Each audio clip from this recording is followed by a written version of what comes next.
घटक राज्यातील विधानसभेच्या निवडणुका पार पाडण्याची जबाबदारी यांची असते. TET 2018 साली हा प्रश्न पडला होता. ऑप्शन आहेत निवडणूक आयोग, विधानसभा, राज्य मंत्रिमंडळ, राज्यपाल. आणि याचे योग्य उत्तर असणार आहे निवडणूक आयोग. अनेकदा विद्यार्थ्यांना असं वाटते की राज्याची निवडणूक आहे म्हणून ती राज्य निवडणूक आयोग पार पाडत असेल, पण संविधानानुसार ही जबाबदारी केंद्रीय निवडणूक आयोगाकडे आहे.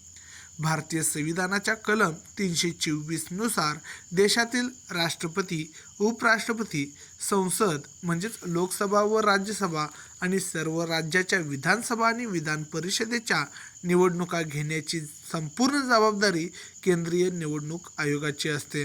राज्य निवडणूक आयोग यांची जबाबदारी केवळ स्थानिक स्वराज्य संस्थांच्या म्हणजेच महानगरपालिका, जिल्हा परिषद, पंचायत समिती आणि ग्रामपंचायत यांच्या निवडणुका घेण्यापुरत्या मर्यादित असते.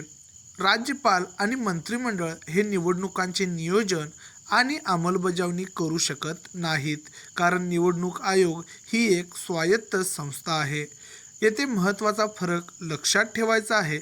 निवडणुकांचा प्रकार लोकसभा, राज्यसभा, विधानसभा, विधान परिषद यांची जबाबदार संस्था आहे केंद्रीय निवडणूक आयोग. महानगरपालिका, जिल्हा परिषद आणि ग्रामपंचायत या निवडणुकीच्या प्रकारामध्ये राज्य निवडणूक आयोग ही जबाबदार संस्था आहे.